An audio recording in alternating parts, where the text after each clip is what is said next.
Pozdravljene, spoštovane gledalke in cenjeni gledalci. Skrb za zdravstvo je na primarni ravni ena najpomembnejših nalog vsake občine. Ta preko zdravstvenih domov občanom zagotavlja, da bodo, ko ti zbolijo, vendarle prišli do zdravnika in drugih zdravstvenih delavcev. Če je temu res tako, tudi v Idriji, pa sprašujem direktorja zdravstvenega doma Tomaža Glažarja, ki ga prej seveda še lepo pozdravljam. Dobrodošli. Lep pozdrav. V kakšnem stanju torej zdravstveni dom? Ja, kot zdravstveni dom ne v slabem stanju pa je v tem trenutku definitivno družinska medicina. To vemo, da že 2 leti in pol, več kot 2 leti in pol nam primanjkuje zdravnikov. V tem času smo sicer za paciente, ki so bili opredeljeni pri upokojenih zdravnicah, organizirali tako imenovano nadomestno ambulanto. Žal pa smo ugotovili, da tako naprej ne gre več. Refren znane pesmi, saj po novem letu boljše bo težko, ne? Letos ne bomo peli. Ne bomo peli. Žal. Torej, kakšna bo nova ureditev po novem letu v zdravstvenem domu? Ja, zaradi tveganj zdajšnjo organizacijo, predvsem tveganje za možnost nastanka, kakšnih napak zdravniških ali pa tveganja povezana z odhodom zdravnikov, ki ne želijo v takih razmerah več delati, oziroma tudi z daljšimi bolniškimi staleži zdravnikov smo se odločili, da vrnemo, družinske ambulante v stari red. Pomeni, da bojo delovale tako, kot so delovale pred covidom, ker vmes ni bilo normalnega obdobja praktično, skoraj nič. Pomeni, da se vrnejo v svoje ordinacije in bojo zdravniki obravnavali samo tiste paciente, ki so opredeljeni pri njih. Odprli pa boste nov modul dodatne ambulante. Ja, zdaj mi čakamo, da se sprejme ta interventni zakon, ki je v postopku v Državnem zboru, da minister objavi tudi druge pogoje preko pravilnika za organiziranje po novem tako imenovanih dodatnih ambulant, ki nadomeščajo dosedanje ambulante za neopredeljene. S tem je dana možnost, da mi tudi preko podjemnih pogodb pridobimo zdravnike za dodatno delo v tej dodatni ambulanti. Pacienti se ne opredeljujejo na zdravnika, ampak na to ambulanto. To je model, ki je bil tudi do zdaj. Nekako problem pa je v tem, ker stari interventni zakon z potekom tega leta prekine s funkcioniranjem, novi pa še ni sprejet.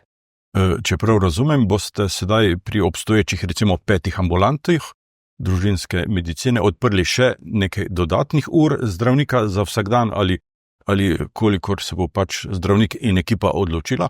Ja, to je odvisno od 2 dejavnikov. Prvi dejavnik je, koliko nam bojo teh dodatnih ambulant priznali na Ministrstvu za zdravje. Do zadnjega četrtletja tega leta smo imeli priznano 1 tako ambulanto, v zadnjem četrtletju nič. Mi pričakujemo, da vsaj 1 nam bojo za začetek odobrili. Drugi pogoj pa je, da se za delo v tej ambulanti opredeli dovolj zdravnikov in seveda tudi medicinskih sester. 1900 občanov je pravzaprav brez osebnega zdravnika. Najmanj 1900, to so samo tisti, ki so še vedno opredeljeni pri dr. Likarjevi pa dr. Knapovi. Imamo seveda tudi tiste, ki so se doselili, pa niso uspeli zdravnika dobiti pri nas, tako da ocenjujemo, da jih je preko 2000. Je sedaj napotek našim gledalcem, da bodo pozorni, ko boste objavili vpisovanje v to dodatno ambulanto, da se pridejo vpisati. Prvi napotek je, da tisti, ki si niso uspeli, to je bil tudi namen te nadomestne ambulante, da poskušamo priti čez to, da se pacienti opredeljujejo pri zdravnikih. V Sloveniji je še kar nekaj zdravnikov, ki opredeljuje. Zdaj rekel sem res, v Sloveniji, v Idriji tega ni. Na ZZS objavljajo mesečne podatke, kje so te ambulante, ki še opredeljujejo. In toplo svetujem tistim, sploh tistim, ki imajo kronične težave ali ki imajo druge zdravstvene težave in nimajo izbranega zdravnika, da se tega zdravnika čimprej poiščejo, tudi če je 50 km stran iz Idrije. Lahko pa počakajo na prihodnjo pomlad in se v Idriji vpišejo pri katerem od zdravnikov, ki bo imel prosta mesta v tej dodatni. Ja, mi računamo, da saj s koncem januarja bomo te dodatne ambulante vzpostavili, odvisno ni od nas, ampak predvsem od Ministrstva za zdravje. In takrat se bojo lahko opredelili na to ambulanto tisti, ki nimajo izbranega zdravnika. Vsekakor pa priporočam, ravno zaradi situacije in zaradi njihove zdravstvene varnosti, da si poiščejo čim prej izbranega zdravnika. Žal ga nimamo ne v Idriji v tem trenutku, ne v Cerknem, ki bi dodatno opredeljeval. Kako bo z nujno medicinsko pomočjo po novem? Ja, nujna medicinska pomoč normalno deluje naprej, s tem, da seveda ta ambulanta ne sme in ne more postati niti nadomestna ambulanta, niti ambulanta za paciente, ki nimajo opredeljenega izbranega zdravnika, je namenjena predvsem nujni medicinski pomoči in to bo funkcioniralo naprej. Moram pa poudariti, da s tem, ker imamo premalo zdravnikov, so naši zdravniki še dodatno obremenjeni s to ambulanto, ker se morajo vključevati v nujno medicinsko pomoč in so kljub vsemu tudi opredeljeni pacienti, bi rekel, na račun tega nekoliko prikrajšani. Se lahko zgodi, da sestra v triaži, da se odloči, da nekdo pač ni nujen primer in da ga zdravnik ne bo pogledal? Seveda, sej to je namen triaže v nujni medicinski pomoči, tako da ne računa, da je nujna medicinska pomoč obvod za družinske zdravnike v ambulanti, ker tudi tukaj moramo paziti, da se nam ne zgodi, da bi zdravniki odpovedali sodelovanje v službi nujne medicinske pomoči.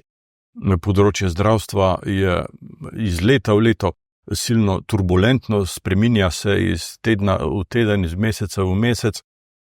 Se mi zdi včasih, da vas tam v Ljubljani ne poslušajo prav pogosto.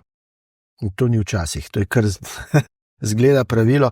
Glejte, jaz sem 4 leta v Idriji direktor. Od začetka takoj smo se povezali vsi direktorji zdravstvenih domov severnoprimorske regije.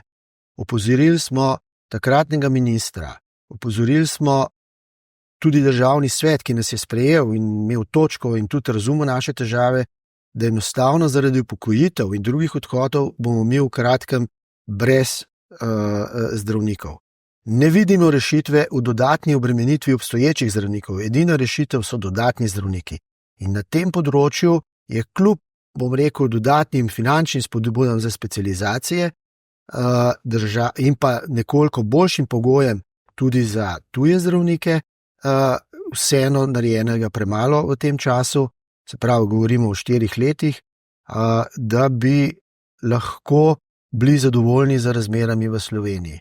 Jaz moram nekaj reči, mi smo pač po svojih močeh naredili maksimalno. V tem času, kar sem jaz, smo zaposlili 5 novih specializantov. To pomeni, mi imamo zdaj toliko specializantov, da ko bojo vsi te, ki so trenutno na specializacijah, zaključili se specializacije trajajo načeloma od 4 leta do odvisno, koliko je še porodniških, če so zdravnice ženske, bomo imeli dovolj zdravnikov za vse potrebe v Idriji in v Cerknem. Kljub vsemu pa ugotavljamo, da na primer na področju ginekologije ste povsem neuspešni. Ja, to potrjujem temu, kljub temu, da sem sam osebno dejansko šel v ginekološko kliniko Ljubljana, z Izolo smo se pogovarjali, z Novo Gorico smo se pogovarjali, bolnico in še širše, nam ni uspel zaposliti ginekologa, je pa res, da imam po tem trenutku toliko zunanjih sodelavcev, da praktično vsak dan dispanzer za žene funkcionira v tednu. To je, nimamo pa redno zaposlenega ginekologa ali ginekologinje. In tukaj se jaz tudi priznam, čutim za neuspešnega, vendar mladi ginekologi, tako kot mladi pediatri, s tem, da tukaj imamo mi urejeno pri pediatrih, ne želijo več delati v osnovnem zdravstvu. Zdravniki iz tretjih držav so bili neko obdobje rešitev, sedaj se pogoji so nekoliko milejši. Ja. Mi že ves čas delamo tudi na pridobivanju zdravnikov, saj veste, da bi v spomladanskem času v letošnjem letu mogla začeti pri nas delati ena zdravnica, pa je žal pobegnila v večji kraj Maribor. Imamo zdaj tudi zdravnico, ki je pred zaključnim izpitom, pediatrinjo, in v naslednjem letu se pogovarjamo, da bi dobili specializanta družinske medicine tudi iz Srbije dodatno, tako da dejansko na tem delamo veliko. Je pa res, da ko smo se tega lotili, so bili pogoji bistveno slabši. Zdaj, omiljenje je sicer jezik, čeprav stopnja za jezik je še zmeraj zelo visoka in je lahko resna pregrada. Ob tem, da, tako kot je rekel tudi strokovni vodja, ni neke resne podpore strani zdravniške zbornice, kar se jezika tiče, ali pa mogoče celo volje, a ne. Pogoji, se pravi, samo kroženje pa prilagajanje se je skrajšalo najprej na 12 mesecev, zdaj že na maksimalno 8 mesecev. Tako da to vse je izboljšanje, vedeti pa moramo, da ves ta čas, ko so te zdravniki pri nas in ne pridobijo še licence za delo, je to strošek zdravstvenega doma, ki nam ga nihče ne pokrije. Prej sem pogledal seznam vaših specializantov, to so zdravniki, ki so končali izobraževanje in so na specializaciji. Če sem prav videl, bodo v letu 2025 končali to študijsko obdobje 3 zdravniki. To je dobra novica. To je dobra novica. Zdaj vsi 3 imajo možnost, da delajo ali samo v ambulanti ali samo v nujni medicinski pomoči. Moramo imeti v vidu to, da smo tik pred ustanovitvijo satelitskega urgentnega centra ali pa kombinirana varianta. Zdaj, tukaj seveda bomo sledili željam zdravnikov, predvsem mlajši zdravniki želijo seveda vsaj del časa delati na nujni medicinski pomoči, kar pa ni nič slabega, s tem se razbremenijo ostali zdravniki, ki se morajo zdaj vključevati v to službo. Kako pa je študenti? Občina je ponujala tudi štipendije. Mislim, da 18 študentov je iz Idrijskega in iz Cerkljanskega na fakulteti. Kako kaže s temi? Zdaj tako, kar se tiče študentov, imamo z njimi vsakoletni redne srečanja. Udeležuje se jih tam 6, 7, tudi 8 študentov, to so tisti, ki jih bolj zanima tudi delo v zdravstvenem domu. Kasneje v svoji karieri, tako da imamo stike z njimi, tudi polet jim omogočamo študentsko prakso pri nas, se pravi preko študentskega servisa, ker se spoznajo tudi z delom v različnih ambulantah v zdravstvenem domu.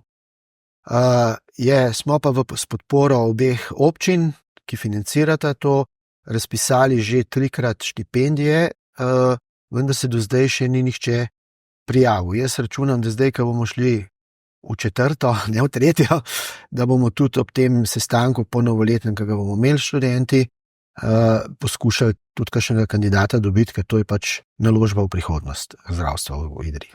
Že prej ste omenili, da ste pred uresničitvijo zamisli za satelitski urgentni center. Tega boste uredili, čeprav vem, v desnem krilu pritličja v celotni zgradbi, ne? Ja, zdaj je že popolnoma jasno na državni ravni, da Idrija dobi satelitski urgentni center. Seveda moramo izpolnjevati določene pogoje, predvsem prostorske. Mi smo se že načrtovanja lotili in idejni načrti so zaključeni. V kratkem bomo šli tudi že v izdelavo ustrezne dokumentacije. Tako kot ste rekel, desni trakt bi bil namenjen nujni medicinski pomoči in v enem manjšem delu tudi patronažni službi, ker vedeti moramo, da mi tudi v tem trenutku tudi imamo probleme prostorske za patronažno službo in jo niti ne moramo širiti, tudi če so potrebe. Zato bomo pa mogli kar veliko selitev narediti, ne? V prvo nadstropje bi priselili vse, bi rekel, družinske ambulante. Računamo, da bi naredili 7 ambulant, je kar potreba.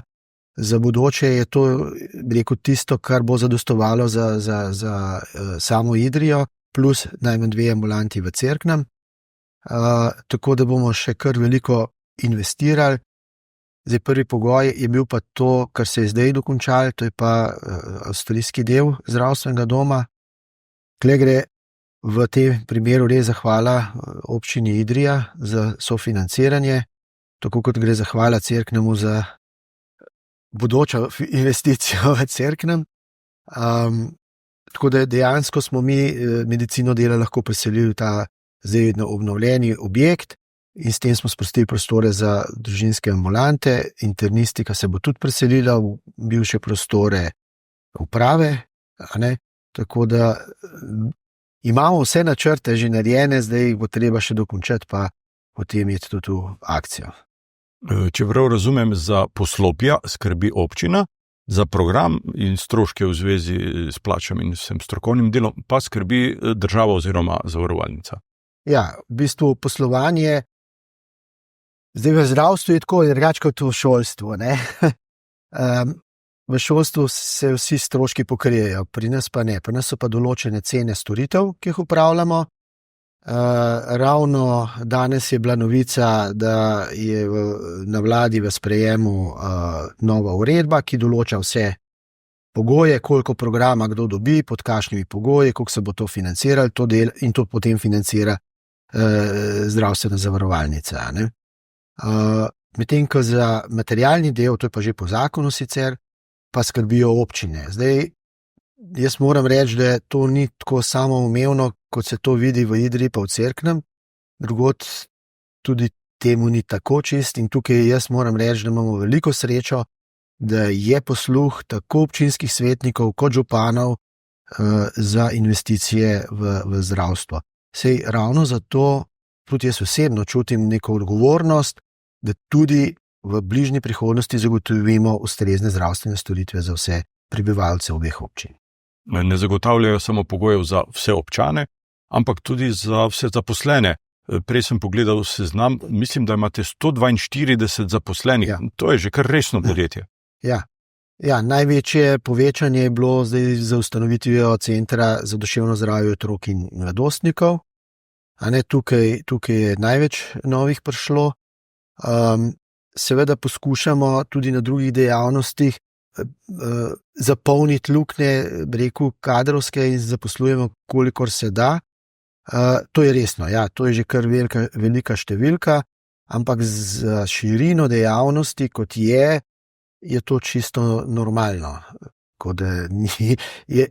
Je potreba bila po širitvi v italijanski del in v širitvi v avstrijski del v Idriji in bo potreba, in je že zdaj potreba, selitev novo zdravstveno postajo na Cerknem, ker del teh zaposlenih, bom rekel, je že upravlja dejavnosti, ki se bojo tudi kasneje preselile v Cerknem. V Cerknem naj bi imeli tudi pediatrijo, fizioterapijo, center za duševno zdravje otrok in mladostnikov in center za krepitev zdravja, potrebujete pa prostore. Ja. Kar se tiče otroške in šolske ambulante, se pravi pediatrije, bomo z dokončanjem postopka, s pridobitvijo licence pediatrinje iz Srbije, imeli že pogoj, da praktično takoj lahko vzpostavimo ambulanto v Cerknem otroške in šolskega dispanzerja.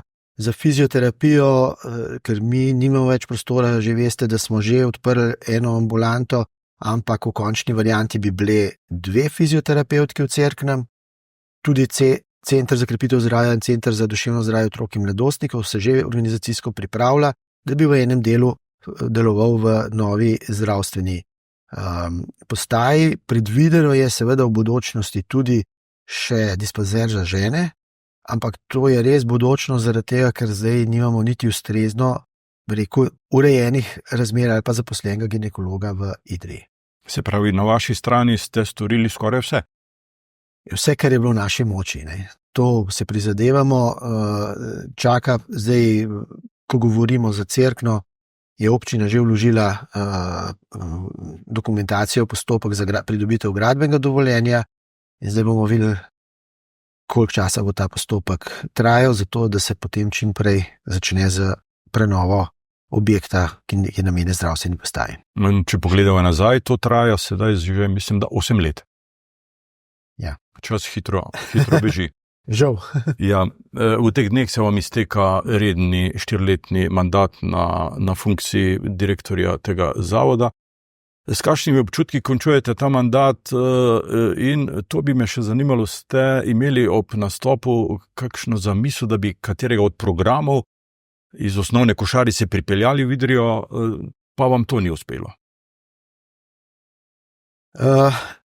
Če odgovorim prvo, občutki so ob zaključku mandata zelo slabi, ker mi nista uspeli dve zadevi, v bistvu v mojem mandatu. Eno je zagotoviti dovolj zdravnikov družinske medicine in drugo je zagotoviti ginekologa, ki bi bil redno zaposlen.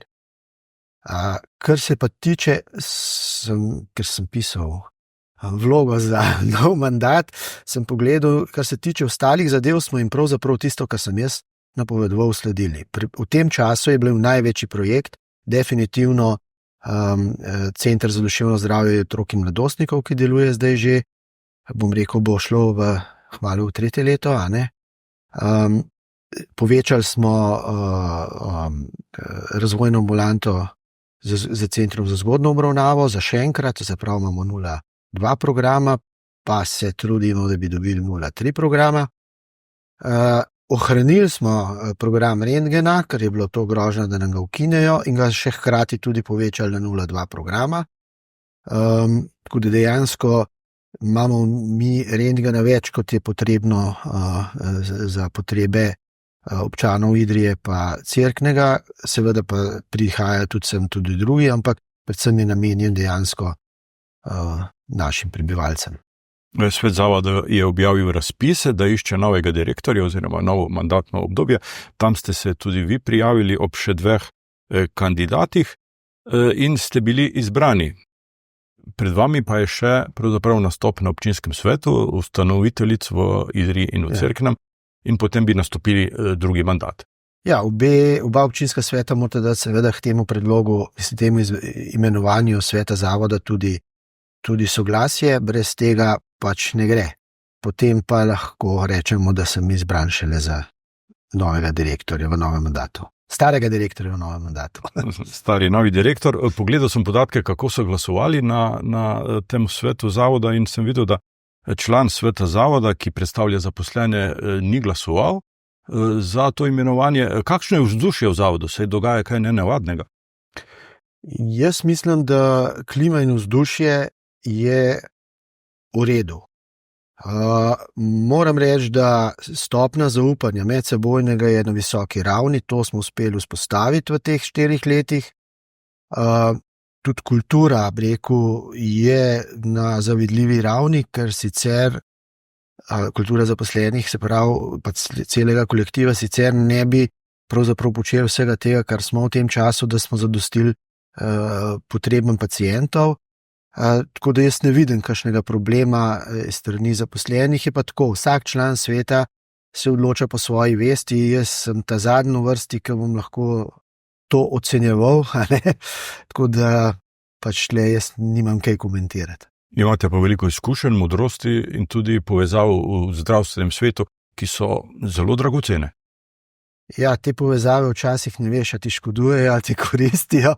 Res so dostikrat tudi koristili, definitivno, saj na tem nivoju, da smo pravočasno dobili informacije in smo se lahko hitro prilagodili ali pa organizirali. To je zelo pomembno v našem zdravstvenem sistemu, kjer so spremembe dnevno dejstvo praktično.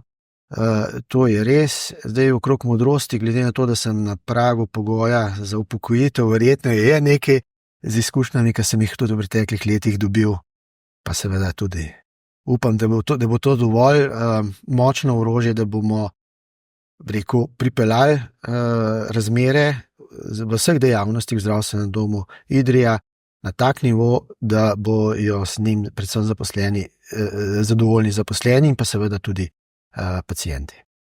To, kar ste pravkar povedali, je bila tudi rdeča nit. Pravzaprav vaše napovedi, ki ste jo napisali v prijavi za nov mandat.